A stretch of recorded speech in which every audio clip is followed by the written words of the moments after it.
So I wanted to talk a little bit about an experience I had last night where I felt a little bit excluded from a social situation. And I wonder if it was because of the wheelchair or if it was self-imposed. I have a feeling it is self-imposed. But let's explore it. I want to tell the story.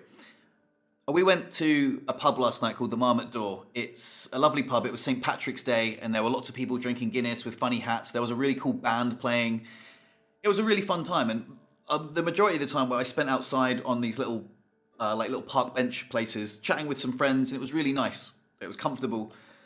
But there was a moment where I needed to go into the toilet, into the pub to use the toilet, and all of a sudden you're faced with this quite daunting sea of bodies. They're all like quite tall, burly men with pints of Guinness that look like they could precariously be spilt on this 4-foot guy, wheeling through in a chair. And it's awkward, to make your way through. You have to like tap people on the legs or and then they look around like, well, oh, sorry, and then they do get out of the way. People are very nice. They do make way for you. But it's an uncomfortable situation. It's certainly outside of my comfort zone. And I know that there's many times that I've been outside of my comfort zone after my injury. Navigating the world in a wheelchair is something that needs practice. It takes a lot of practice. And this is something I haven't practiced a lot. So I know that I could get better at it by exposing myself to it more often. But I wanted to open up a dialogue with anyone watching this video. Like, how is it, like, how do you guys do it? Give me some tips, because it's really daunting. It's really quite an undesirable place to go, like a busy pub where loads of people are drinking and you're trying to bloody get to the one toilet in the place and there's a queue and this guy just like almost fell over me and I was like, hey bro, what are you doing? He's like, I'm trying to get to the toilet. And I was like, well, I'm queuing for the toilet. He was like, oh, I'm sorry, man, I didn't know that. And I was like, it's fine. Like, it wasn't obvious that I'm queuing for the toilet. I'm just sat here in the way. I get it. There's like an area next to the bar where people, run drinks and run food from the kitchen as well. And I'm sat there in the most awkward place, but that's also where the door for the toilet is, So I have to, I have to sit there. And it was bang in the way. It made me feel really uncomfortable. But I was waiting for the toilet. There were also 2 girls in the toilet and there was a girl in front of me and I was saying to the girl, hey, knock on the door. And she was like, what do you mean? I was like, it's been a while, man. Like, I'm gonna piss myself. Get them, and if I could have just went and knocked on the door, I would have done. Be like, hey, come on, chop, chop. There's people waiting.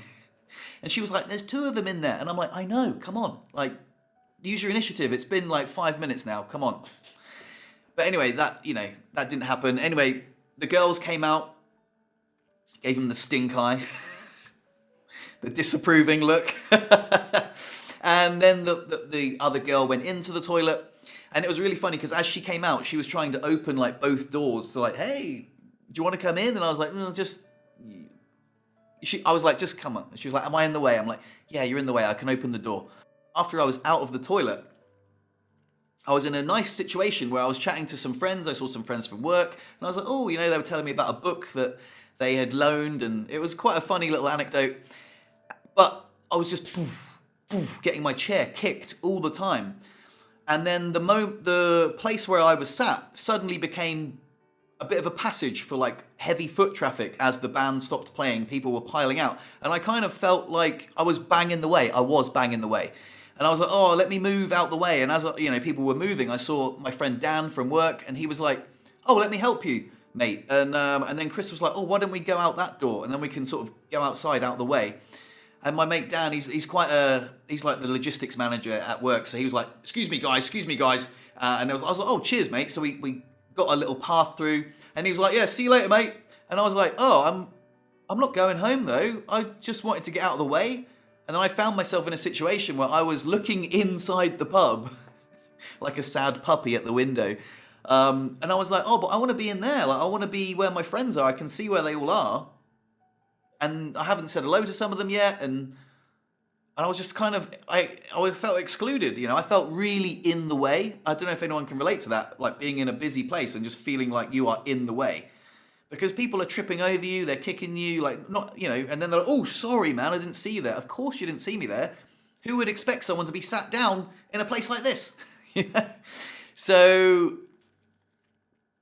what I wanted to just communicate, I don't know, does this resonate with anyone else? Like, how do you do it? If you do go to these places often, how do you do it? Is there a technique that you use where, I just find it very awkward. And it's an undesirable place to be. I know that drunken people can be quite annoying, but at the same time, they can be quite entertaining sometimes. And some of them are my friends, and I don't want to avoid the pub, even though I don't drink. And, St. Patrick's Day is probably a little bit more of a unique experience rather than just going to the pub on a normal time. You're going when there's Irish music playing and there's lots of people drinking Guinness, and it was a good atmosphere. It was great. I just felt uncomfortable there. And I wanted to fit in more, and I really wanted to hang out with my friends as well.